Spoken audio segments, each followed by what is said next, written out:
పెళ్ళైనా పండగైనా వేడుక ఏదైనా పట్టు చీరల ప్రత్యేక వేదిక వారాహి సిల్క్స్. నమస్తే, నేను Keshav. Welcome to Suman TV. Telugu cinema పరిశ్రమ పెద్దలతో సీఎం రేవంత్ రెడ్డి భేటీ సారాంశం ఏంటి? ఇండస్ట్రీని అంతర్జాతీయ స్థాయికి తీసుకెళ్లాలంటే లక్ష్యాలు ఏ విధంగా డిజైన్ చేసుకునేటువంటి అవకాశం ఉంది? ముఖ్యంగా ఈ మీటింగ్ ఇండస్ట్రీ మొత్తానికి రిప్రజెంట్ చేసేటువంటి అంశాలు ఉన్నాయా లేవా? ఈ అంశాలు విశ్లేషించేటువంటి ప్రయత్నం చేద్దాం. మనతో పాటు సీనియర్ జర్నలిస్ట్, ఫిలిం క్రిటిక్ ప్రభు గారు ఉన్నారు. ప్రభు గారు నమస్కారం. నమస్తే. సినిమా ఇండస్ట్రీకి సంబంధించి హైదరాబాద్ని హాలీవుడ్ స్థాయికి తీసుకెళ్తారా, హాలీవుడ్ని హైదరాబాద్కి తీసుకొస్తారా? ఒకేసారి అంతర్జాతీయ స్థాయి వాతావరణం తీసుకురావాలనేటువంటి ఆలోచనతో ప్రభుత్వం ఈ మీటింగ్ నిర్వహించింది అనేది దిల్ రాజు గారు ఇచ్చినటువంటి కన్క్లూజన్. సో ఆ దిశగా మాట్లాడతాం. మిగతా ఏవి మాట్లాడొద్దని ఒక ఆయన ఇచ్చేసారు ఒక కన్క్లూజన్ పూర్తి స్థాయిలో. సో ఏంటి ఆ ప్రయోజనాలు కానీ, ప్రభుత్వం ఆశిస్తున్న ప్రయోజనాలు కానీ, ఇండస్ట్రీ చేయాల్సినటువంటి పనులు కానీ ఏ విధంగా ఉండొచ్చు? అంతర్జాతీయ స్థాయి సినిమాకి హైదరాబాద్ని కేంద్రం చేయాలంటే ఏం చేయాలి? ప్రస్తుతం గత వారం 10 రోజులుగా జరుగుతున్నటువంటి పరిణామాల నేపథ్యంలో సీఎం గారితో భేటీ. దిల్ రాజు గారు అమెరికా వెళ్ళారు. ఆయన రాగానే ఈ సమస్యల పరిష్కారానికి, ఈ గొడవ పరిష్కారానికి, సంధ్యా థియేటర్ తాలూకు జరిగినటువంటి వీటికి సంబంధించినటువంటి ఒక ఇది జరుగుతుందేమో అనేటువంటి ఉత్కంఠతో అందరూ ఎదురు చూడటం జరిగింది. అది జరిగితే దానికి భిన్నమైనటువంటి ఒక అవుట్పుట్, దానికి భిన్నమైనటువంటి ఒక మీటింగ్ మాత్రమే వాళ్ళు జరిగింది. యాక్చువల్గా సీఎం రేవంత్ రెడ్డి గారు సీఎంగా ప్రమాణ స్వీకారం చేసిన తర్వాత, కాంగ్రెస్ ప్రభుత్వం అధికారంలోకి వచ్చిన తర్వాత తెలుగు చలనచిత్ర పరిశ్రమ నుంచి ఒక నిర్మాణాత్మక ప్రాతినిధ్యం ఆయనతో వెళ్ళటం కానీ, ఆయన గౌరవపూర్వకంగా మర్యాదపూర్వకంగా కలవటం కానీ, ఏదైనా ఆయనకు ఒక రిప్రజెంటేషన్ ఇవ్వటం కానీ ఇలాంటివి జరగలేదు. ఆ గ్యాప్ అనేటువంటిది ఇండస్ట్రీ దగ్గర పెరుగుతుంది. ఆ పెరుగుతున్న దాన్ని ఎట్లాగైనా పూడ్చుకొని అలాంటి miscommunication, no communication and miscommunication రెండు ఉన్నాయి. ఈ రెండింటిని పూడ్చుకునేటువంటి ప్రయత్నం జరగాలనుకునేటువంటిది మొదటి నుంచి జరుగుతున్నటువంటి ప్రయత్నం దిల్ రాజు గారు FDC చైర్మన్ అయిన దగ్గర నుంచి. కానీ అనుకోకుండా ఆయన వెళ్ళారు. ఈ లోపల ఈ సంధ్యా థియేటర్ గొడవ అనేటువంటిది ఒక తీవ్ర స్థాయిలో జరిగింది. కాబట్టి ఆ స్థాయిలో ఒక ఫలితాలు వస్తాయని చెప్పి ఇప్పుడు దిల్ రాజు గారు కూడా అదే చెప్తారు, సంధ్యా థియేటర్ ఇన్సిడెంట్ కి దీనికి సంబంధం లేదు. చార్జ్ తీసుకున్నప్పుడే సీఎం గారు చెప్పారు కలవాలి అని, 2 వర్గాలని కలిపి కూర్చోబెట్టాలి మనం ఇండస్ట్రీకి సంబంధించి కొన్ని నిర్ణయాలు.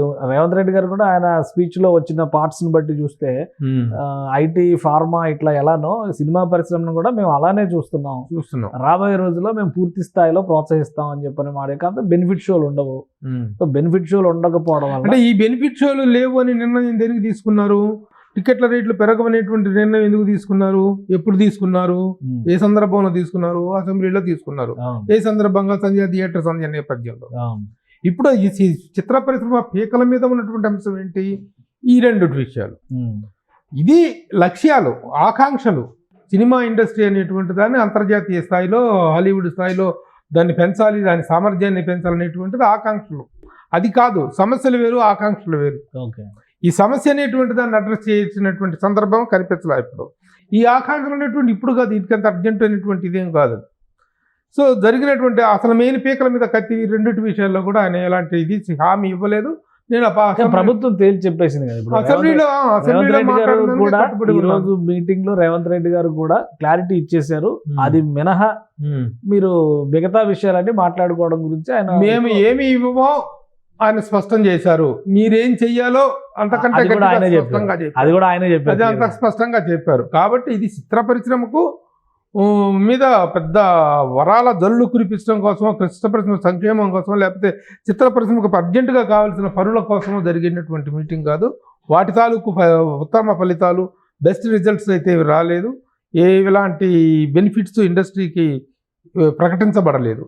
కానీ మీటింగ్ ఇండస్ట్రీ నుంచి హోల్సమ్ రిప్రజెంటేషన్, అందరి సమాన ప్రాతినిధ్యం కాకపోయినా అందరి ప్రాతినిధ్యం అనేది ఇండస్ట్రీ నుంచి జరిగిందా? అసలు పెద్ద వాళ్ళు అనుకున్న వాళ్ళు మిస్ అయినట్టుగా అనిపిస్తుంది. చిరంజీవి, బాలకృష్ణ లేకుండా హీరోలు అంటే మరి వాళ్ళు రావాలి కదా. 4 స్తంభాలు అని చెప్పారు కదా, 2 స్తంభాలే అక్కడ ఉన్నాయి. 2 స్తంభాలు ఉంటే ఏ బిల్డింగ్ కూడా నిలవదు. 4 స్తంభాలు ఉండాల్సింది. ఈ 2 స్తంభాలు మిస్సింగ్. ఏంటి ఇది ఒకవైపు. ఇంకోవైపు చిన్న నిర్మాతలకి ఆహ్వానం లేదు, సీనియర్ మోస్ట్ పర్సన్స్ కి ఆహ్వానం లేదు. ఇట్లాంటివి కూడా వస్తున్నాయి. అసలు 36 మందిలో ఒక్క మహిళ కూడా లేదా, ఇండస్ట్రీలో రిప్రజెంటేషన్ ఇవ్వలేదు అనేటువంటి అంశం కూడా సోషల్ మీడియాలో ట్రోల్ అవుతుంది. సో ఇది అందరి ప్రాతినిధ్యం ఉన్నటువంటి సమావేశంగా చూడొచ్చా, లేదు ఇందులో ఏమన్నా భిన్నమైన కోణం ఉందా? ప్రాతినిధ్య లోపం అనేటువంటిది ప్రాతినిధ్యంలో అందరి పార్టిసిపేషన్ లేకపోవడం కనిపిస్తుంది. దానికి ఎందుకు అనుకుంటే ఇంతమందితోనే చేద్దాం అనేటువంటి ఒక who are available, whoever is available అనేటువంటి తీసుకున్నారు. కొంతమంది చిన్న నిర్మాతలు తమ ఆక్రోశాన్ని కూడా వ్యక్తం చేస్తున్నటువంటి మాట వాస్తవం.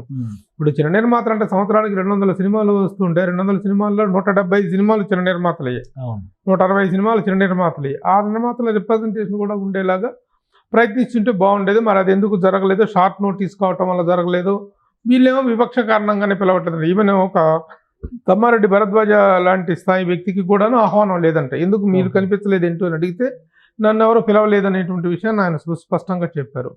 సరే, జరుగుతున్న విషయంలో సంధ్యా థియేటర్ నేపథ్యంలో జరిగిన విషయాల మీద తమ్మారెడ్డి భరద్వాజ గారు గత కొంతకాలంగా కొన్ని వ్యతిరేకమైనటువంటి వ్యాఖ్యానాలు చేస్తున్నారు. ప్రభుత్వానికి అనుకూలమైన వ్యాఖ్యానాలు, ప్రభుత్వ అనుకూలం కదా. అల్లు అర్జున్కి వ్యతిరేకంగా మాట్లాడి ఉండొచ్చు ఆయన, ప్రభుత్వం వైపే మాట్లాడాడు. మరి ఎందుకు పిలవలేదు?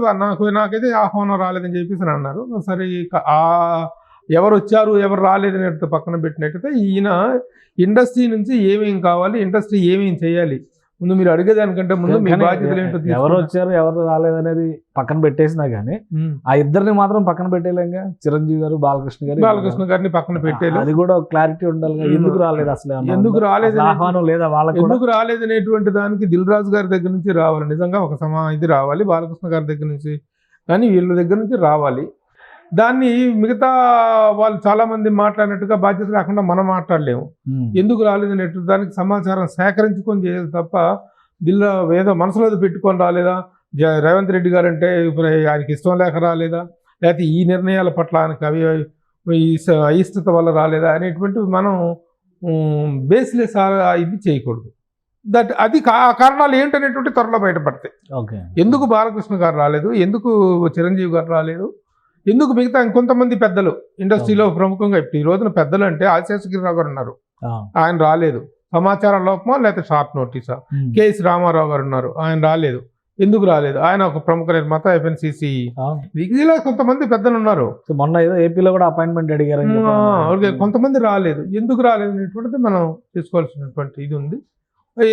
వాళ్ళ పార్టిసిపేషన్ కూడా ఉంటే it would have been comprehensive representation అయి ఉండేది అనేటువంటి. ఇంకో దఫా మీటింగ్ జరగచ్చా? ఇంకొక సెట్ ఆఫ్ మీటింగ్స్ కమిటీ వేస్తారు అన్నారు. కమిటీ వేసేస్తే కాదు, ఇంకొక దఫా మీటింగ్ అంటే సీఎం గారి స్థాయిలో ఏం జరగదు. FDC స్థాయిలోనూ సినిమాటోగ్రఫీ మినిస్టర్ కోమటిరెడ్డి వెంకటరెడ్డి గారి స్థాయిలో ఇక దిల్ రాజు గారు రెగ్యులర్గా ఆఫీస్ అటెండ్ అవుతారు. ఆయన బాధ్యతలు స్వీకరించారు కాబట్టి ఆ బాధ్యతలలో భాగంగా ఇక రోజువారీ మీటింగ్లు, రోజువారీ సమీక్షలు అనేటువంటి జరిగే అవకాశం అయితే ఉంది. కమిటీ మొత్తానికి ఏసీ చెప్పినటువంటి ఇదే చెప్పారు. నోలో పెద్ద నో ఏంటంటే no benefit shows and no ticket rates. ఈ రెండు పెద్ద గొడ్డలి పెట్లు సినిమా ఇండస్ట్రీకి ప్రస్తుత పరిస్థితుల్లో. బెనిఫిట్ షోల విషయంలో అయినా కొంత పర్వాలేదు, ఓకే, ఉంటే లేకపోతే లేదు. టికెట్ రేట్ల పెంపు లేదు అనేటువంటిది మాత్రం అది సాధించుకోలేకపోతే మాత్రం ప్రస్తుతం ఉన్నటువంటి పెద్ద సినిమాలు, ముఖ్యంగా సంక్రాంతి సినిమాల్లో చాలా గొడ్డలి పెట్టు. దానికి కారణం ఎక్కడి నుంచి జరిగిందో, ఏ నేపథ్యంలో వాళ్ళ నిర్ణయం తీసుకోవడం జరిగిందో మనందరికీ తెలిసింది. ఈ సంధ్యా థియేటర్ సంఘటన నేపథ్యంలో జరిగింది. అది సినిమా ఇండస్ట్రీకి, ముఖ్యంగా పెద్ద సినిమాలకు పెద్ద గొడ్డలు పెట్టు. ఆ నష్టం జరగటం ఒక వైపు అయితే, ఇంకోటి మీరు ముందు ఏం చేయాలో చేయండి అని చెప్పేసి ఒక లిస్ట్ ఆఫ్ ఇదితో ఇది ఆయన ఇచ్చివ్వటం జరిగింది. ఇప్పుడు మీ ఇండస్ట్రీతోనే ఉంది, state government is with the industry, Telangana government is with the industry అని స్పష్టం చేశారు. ఆయన ట్విట్టర్లో కూడా పెట్టారు సీఎం గారు. తర్వాత వచ్చేసి శాంతి భద్రత విషయంలో రాజీ పడే ప్రసక్తి లేదు. థియేటర్ల దగ్గర భద్రత విషయంలో నిర్మాతలది, దర్శకులది, వాళ్ళదే, సినిమా వాళ్ళదే బాధ్యత అన్నారు. అలాగే సామాజిక బాధ్యతతో వ్యవహరించాలి. అంటే సామాజికంగా కొన్ని విషయాల మీద మీరు అవేర్నెస్ ప్రోగ్రాములు గవర్నమెంట్ డిజైన్ చేస్తే వాటిల్లో మీరు చేసి సహకరించాల్సిన బాధ్యత ఉంది అనే విషయం ఒకటి స్పష్టం చేశారు. అలాగే మాదక ద్రవ్యాల విషయంలో, అలాగే మహిళల భద్రత విషయంలో కూడా మీ వైపు నుంచి కోఆపరేషన్ కావాలి. మీరు దాంట్లో అంటే బైట్స్ అవి తీసుకుంటారు, లాగా చేస్తారు, అవి కావాలన్నారు. అలాగే ఆలయ టూరిజం, టెంపుల్ టూరిజం ఒకటి, ఎకో టూరిజం ఒకటి. అలాగే వీటితో పాటు మీరు కూడా ఇన్వెస్ట్ చేయండి, ఇన్ఫ్రాస్ట్రక్చరల్గా ఇన్వెస్ట్ చేయండి. సినిమా ఇండస్ట్రీలో నుంచి సంపాదించుకోవటమే కాదు, ఈ సినిమా ఇండస్ట్రీ వాళ్ళు ఇన్వెస్ట్మెంట్స్ కూడా చేయండి. అంటే మామూలుగా పారిశ్రామికవేత్తలకి ఇలా పిలుపునిచ్చినట్టుగా ఈ సినిమా వాళ్ళకి కూడా ఒక పిలుపునివ్వటం జరిగింది. సో ఇవన్నీ కూడాను ప్రభుత్వం శాసిస్తున్నటువంటి విషయాలు ఫిల్మ్ ఇండస్ట్రీ నుంచి. దీన్ని కొంతమంది తీసుకునే యాంగిల్లో పాజిటివ్గా తీసుకోవచ్చు, కొంతమంది తీసుకెళ్ళిపోయి పరువు తీసి నిలబెట్టారు, ఇండస్ట్రీ పరువు తీసి నిలబెట్టారు అని చెప్పి తమ్మారెడ్డి భరద్వాజ గారు స్వచ్ఛంగా డైరెక్ట్గా ఆయన అంటే ఎవరు నిలబెట్టారు, పరువు తీసి నిలబెట్టింది ఎవరు, గవర్నమెంటా లేదా వీళ్ళే సినిమా వాళ్ళు ఎందుకు మాటికి వెళ్ళిపోయి ప్రభుత్వాల ముందు చేతులు కట్టుకునే దౌర్భాగ్య పరిస్థితి ఎందుకు వస్తుందని చెప్పేసి ఆయన తమ్మారెడ్డి భరద్వాజ కూడా తక్కువ వ్యక్తి ఏం కాదు, ఆయన ఇండస్ట్రీలో చాలా దర్శకుల సంఘానికి అధ్యక్షుడిగా చేశాడు, ఫిలిం డెవలప్మెంట్ కార్పొరేషన్ చేశారు, మెంబర్గా చేశారు, ఫిలిం ఫెడరేషన్ అధ్యక్షుడిగా చేశారు, సీనియర్ మోస్ట్ దర్శక నిర్మాత. ఆయన ఈ విధంగా మాట్లాడటం జరిగింది. ఆయన కదా చాలామంది ఈ విధంగా మాట్లాడటం జరుగుతుంది. వీటన్నిటిని కలుపుకొని సమన్వయంగా వెళ్ళి ఏది ఎలాంటి ఒక ఇది ఏర్పడుతుంది అనేటువంటిది. అయితే ప్రస్తుతం ఉన్నటువంటి సమయానికి సందర్భానికి ఈ మీటింగ్ అనేటువంటి దానివల్ల వచ్చినటువంటి అవుట్పుట్కి సంబంధం లేదు. అంటే మామూలుగా మీటింగ్ వేరేగా ఒక వారం 10 రోజుల తర్వాత జరిగినా వేరేగా ఉండును. బట్ ఇప్పుడు ఈ హీట్ జరుగుతుండగానే అంటే వీళ్ళు ఏంటంటే నిన్ననే ఆ సంధ్యా థియేటర్ గొడవ నేపథ్యంలో అరవింద్ గారును దిల్ రాజు గారు వెళ్ళి కిమ్స్ హాస్పిటల్ దగ్గర మాట్లాడటం, ఆ తమకు 2 కోట్ల రూపాయల పరిహారం అక్కడే అనౌన్స్ చేశారు కదా దిల్ రాజు గారు, రేపు మీట్ అవుతున్నాం మేమంటే ఆ ఇష్యూ గురించి మీట్ అవుతున్నాం అని అనుకున్నారు తప్ప అసలు ఈ విషయం దీంతో సమస్య పోయింది. రేపు మాట్లాడేటువంటి చర్చ వేరే చర్చ, అది ఇండస్ట్రీ డెవలప్మెంట్కి సంబంధించిన చర్చ అనేటువంటిది రాకపోవటం వల్ల ఏమైందంటే అనేటువంటి స్పష్టత లేకపోవటం వల్ల ఈ విషయాల మీద ఈ ముఖ్యంగా ఈ టికెట్ రేటు వీటి మీద స్పందిస్తారేమో, ఆ మేరకు ఈయన ఒక సానుకూలంగా ఉన్నారేమో, ముఖ్యమంత్రి గారు మనసు మార్చుకున్నారేమో అనేటువంటి ఒక అభిప్రాయం, కొంచెం మెత్తబడ్డారేమో, సీఎం గారు కోపం అందరూ అనుకున్నది అది. ఆ విషయం ఇంకొంచెం కఠిన వైఖరిని చేయటం కాకుండా మా ఇవ్వటం సంగతి పక్కన పెట్టి మీరు ఏం చేయాలి ముందు చేయండి అనేటువంటి ఆదేశాన్ని సుస్పష్టంగా చాలా కఠినంగానే చెప్పారు. సో ఇప్పుడు ఈ పరిస్థితి వచ్చే 10 రోజుల్లో ఏమన్నా మారే అవకాశం ఉంటుందా, లేదంటే సంక్రాంతి సినిమాలు ఇక ఈ అంశాలకి ఈ కండిషన్స్కి ప్రిపేర్ అయిపోయి ముందుకు వెళ్ళిపోవాలా? మెల్లిగా టేక్ ఎ బ్రేక్ బ్రీత్ రెండు తీసుకోవాలి. ఒక బ్రేక్ తీసుకోవాలి, ఒక బ్రీత్ తీసుకోవాలి. తీసుకున్న తర్వాత ఎందుకంటే చాలా కోట్ల రూపాయల పెట్టుబడితో పెద్ద సినిమాలు వస్తున్నాయి. ప్రతిసారి ఒక టికెట్ రేట్లు పెంచుకున్నారు, బెనిఫిట్లు లేకపోయినా టికెట్ రేట్లు పెంచుకునే పరంగా ఏమైనా కొంచెం సీఎం గారు మెత్తబడతారేమో. ఎందుకంటే ఈయన దగ్గర నుంచి వచ్చే నిర్ణయాన్ని బట్టి రేపు ఆంధ్రప్రదేశ్లో కూడా నిర్ణయం తీసుకోవడం జరుగుతుంది. ఆంధ్రప్రదేశ్ ప్రభుత్వం కూడా లేదనుకుంటే ఈయన టికెట్ రేట్లు పెంచడానికి వీలు లేదు అన్నారంటే అక్కడ టికెట్ రేట్లు పెంచడానికి వాళ్ళు సానుకూలంగా ఉన్నట్లయితే ఆ ఎకనామిక్స్ అనేటువంటి మొత్తం తల్లకిందులు అయ్యేటువంటి అవకాశం ఉంది. సో కోర్టులో కేసులు కూడా పడతాయి. అక్కడ కేసులు పట్టడం కాదు, ముందు సినిమాల తాలూకు రెవెన్యూలో తల్లకిందులు అనేటువంటి రిజల్ట్స్ వస్తాయి. ఇక్కడేమో అక్కడ రేట్లు పెంచుకోవడం, దీనివల్ల అక్కడ పెంచలేని పరిస్థితి, అక్కడ పెంచరు, ఎవరు అవకాశం ఇవ్వరు, అక్కడ చాలా తేడా వస్తుంది. కాబట్టి ఇది మామూలు విషయం కాదు. కాబట్టి ఆనాటికి కొంత సానుకూలం కావచ్చు. ప్రస్తుతానికి పరిశ్రమ మొత్తం వెళ్ళిపోయి అక్కడ సీఎం గారి దగ్గర yes we're with you sir, no more this thing, అది ఏదైతే మనం అనుకున్నా నో కమ్యూనికేషన్. అప్పుడు రేవంత్ రెడ్డి గారు ఓడిపోతారు కదా అసెంబ్లీలో, అంత బలంగా ట్రోలింగ్ అవుతుంది కదా.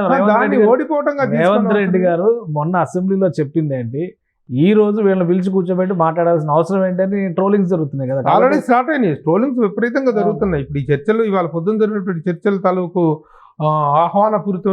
ఆహ్లాదపూరితమైనటువంటి దీన్ని ఆహ్వానించే పరిస్థితి లేదు. చాలా విపరీతంగా ట్రోల్ చేస్తున్నారు సోషల్ మీడియాలో. సో కొన్ని కఠిన పరిస్థితులకి తెలుగు ఇండస్ట్రీ, సినిమా ఇండస్ట్రీ ముందు ప్రిపేర్ అవ్వాలి.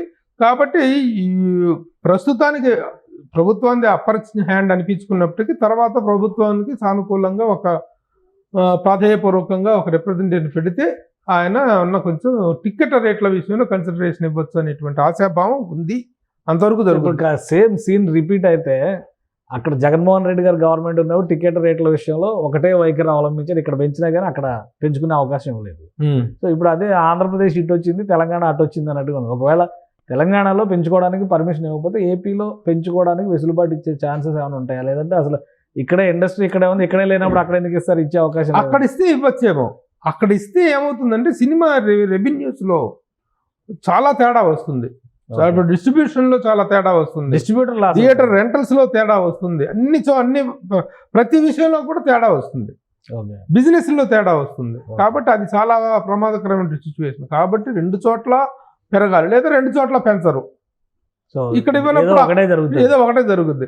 కాబట్టి ఆ సానుకూలత అనేటువంటిది పండగ సినిమాల నాటికి ఏర్పడుతుందనే ఆశాభావం అయితే ఉంది. రైట్ థ్యాంక్ యూ ప్రభు గారు.